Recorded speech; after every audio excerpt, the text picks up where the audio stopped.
Praise the Lord. सभी भाई बहनों को जय मसीह की। हमारे सभी प्रिय दर्शकों का हमारे YouTube चैनल में स्वागत किया जाता है। परमेश्वर के प्रियों, आज हम आए हैं बाइबल से लेकर एक नए संदेश के साथ। 7 युग क्या हैं? मेरे प्रिय भाई बहनों, बाइबल दर्शाती है युगवाद इतिहास की व्याख्या करने का एक ऐसी पद्धति है जो कि परमेश्वर के कार्य और उद्देश्यों को मानव जाति के मध्य भिन्न समयों में विभाजित करता है। अक्सर वहाँ 7 युगों की पहचान की जाती है। इस लेख में हम पवित्र शास्त्र में पाए गए 7 मूलभूत युगों तक ही स्वयं को सीमित रखेंगे। प्रथम युग को निर्दोषता का युग कहकर पुकारा जाता है। परमेश्वर के प्रियों, इस युग में अदन की वाटिका में रहने वाले आदम और हव्वा की समयावधि पाई जाती है। इस युग में परमेश्वर की आज्ञाओं में से जैसे नंबर 1 पृथ्वी को संतानोत्पत्ति से भर देने, नंबर 2 पृथ्वी को अपने अधिकार में लेने, नंबर 3 जानवरों के ऊपर शासन करने, नंबर 4 वाटिका की देख रेख करने की, नंबर 5 भले और बुरे के ज्ञान के वृक्ष के फल को ना खाने की थी।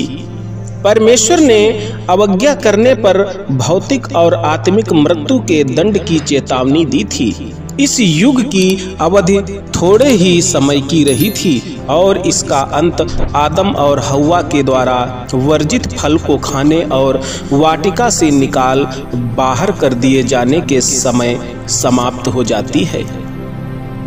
दूसरे युग को विवेक या अंतःकरण का युग कहकर पुकारा जाता है। परमेश्वर के प्रियों, इस युग की अवधि अदन की वाटिका से आदम और हव्वा को बाहर निकाल दिए जाने के पश्चात जल प्रलय तक लगभग 1656 वर्षों तक रही। यह युग प्रदर्शित करता है कि मनुष्य को यदि उसकी स्वयं की इच्छा और विवेक जो कि धरोहर में पाए हुए पाप के स्वभाव के द्वारा दागदार हो गई है के ऊपर छोड़ दिया जाए तो वह क्या करेगा। इस युग के 5 मुख्य पहलू हैं। नंबर 1 सर्प के ऊपर श्राप, नंबर 2 स्त्रीत्व और बच्चा जनने में परिवर्तन, नंबर 3 प्रकृति के ऊपर श्राप, नंबर 4 भोजन के उत्पादन के लिए मनुष्य को कार्य किए जाने के लिए मजबूर करना, और नंबर 5 बीज के रूप में मसीह की प्रतिज्ञा का दिया जाना है जो सर्प शैतान के सिर को कुचल देगा। तीसरा युग मानवीय शासन का युग है जो उत्पत्ति 8 में आरंभ हुआ। परमेश्वर ने इस पृथ्वी पर से एक परिवारों को फिर से मानवीय जाति को आरंभ करने के लिए बचाते हुए जल प्रलय से नष्ट कर दिया था। परमेश्वर ने नूह और उसके परिवार से निम्न प्रतिज्ञाएं की और निम्न आदेशों को दिया। नंबर 1 परमेश्वर फिर से पृथ्वी को शापित नहीं करेगा। नंबर 2 नूह और उसका परिवार इस पृथ्वी को लोगों से भर देंगे। नंबर 3 वे सृजे हुए जानवरों के ऊपर शासन करेंगे।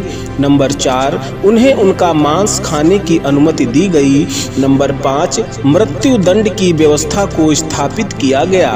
नंबर 6 अब फिर कभी भी पूरे संसार में जल प्रलय नहीं आएगी।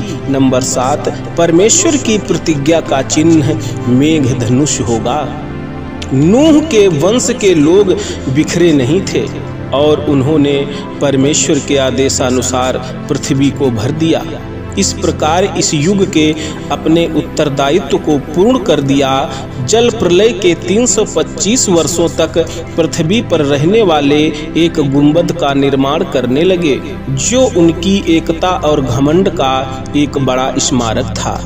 परमेश्वर ने उनके इस निर्माण कार्य को भाषाओं में गड़बड़ी उत्पन्न करते हुए और इस पृथ्वी को भर देने के अपने आदेश को उन पर सख्ती के साथ लागू करते हुए रोक दिया, जिसके परिणाम स्वरूप विभिन्न जातियां और संस्कृतियां उत्पन्न हुई। इस समय से लेकर आगे के लिए मानवीय शासन एक वास्तविकता बन गया।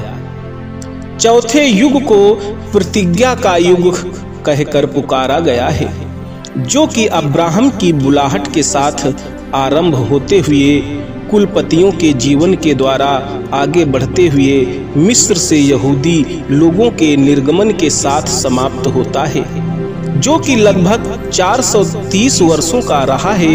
इस युग में परमेश्वर ने एक ऐसी बड़ी जाति को विकसित किया जिसे उसने उसके चुने हुए लोगों के रूप में चुन लिया। प्रतिज्ञा के युग के समय में मूल प्रतिज्ञा अब्राहम के साथ बांधी हुई वाचा थी। यहाँ पर शर्त रहित वाचा की कुछ मुख्य बातें दी गई हैं। नंबर 1, अब्राहम से एक बड़ी जाति उत्पन्न होगी जिसे परमेश्वर स्वाभाविक और आत्मिक समृद्धि के साथ आशीषित करेगा। नंबर 2, परमेश्वर अब्राहम के नाम को ऊंचा उठाएगा। नंबर 3, परमेश्वर उन्हें आशीषित करेगा जो अब्राहम की संतान को आशीषित करेंगे और उन्हें शापित जो उसे शाप देंगे। नंबर 4, अब्राहम में इस पृथ्वी के सारे परिवार आशीष पाएंगे। यह यीशु मसीह और उसके उद्धार के कार्य में पूर्ण हुआ है। नंबर 5, इस वाचा का चिन्ह खतना होगा। नंबर 6, यह वाचा जो इसहाक और याकूब के साथ दोहराई गई थी लेवल इब्रानी लोगों और इस्राएल के 12 गोत्रों तक ही सीमित रही। 5वें युग को व्यवस्था का युग कहकर पुकारा जाता है। यह लगभग 1500 वर्षों तक चलता रहा, जब तक कि इसे यीशु मसीह की मौत के पश्चात निलंबित नहीं किया गया था। यह युग सहस्त्र वर्ष में कुछ संशोधनों के साथ पुनः आरंभ हो जाएगा। व्यवस्था के युग के मध्य में परमेश्वर विशेष रूप से मूसा की व्यवस्था के द्वारा यहूदी जाति के साथ कार्य किया, जो कि निर्गमन 19 अध्याय और 23 अध्याय में पाया जाता है। इस युग में याजकों के द्वारा मंदिर की आराधना को निर्देशित किया है, जिसमें अतिरिक्त दिशा निर्देशों को परमेश्वर की ओर से आए हुए प्रवक्ताओं और भविष्यवक्ताओं के द्वारा कहा गया है। अंततः वाचा की प्रति लोगों की अवज्ञा के कारण इस्राएल के गोत्रों ने प्रतिज्ञा की हुई भूमि को खो दिया और बंधुआई के अधीन हो गए। छठा युग वह युग है जिसमें हम अब रहते हैं, जिसे अनुग्रह का युग कहा जाता है। यह मसीह के लहू में नई वाचा के साथ आरंभ हुआ। अनुग्रह का यह युग या कलीसियाई युग दानियल 9 अध्याय 24 के 69वें और 17वें सप्ताह के मध्य में प्रकट होता है। यह मसीह की मृत्यु के साथ आरंभ होता है और कलीसिया के बादलों में उठा लिए जाने के साथ समाप्त हो जाता है। यह युग विश्वव्यापी है और इसमें यहूदी और अन्य जाति दोनों ही सम्मिलित हैं। अनुग्रह के इस युग के समय में मनुष्य का दायित्व यीशु परमेश्वर के पुत्र के ऊपर विश्वास करना है।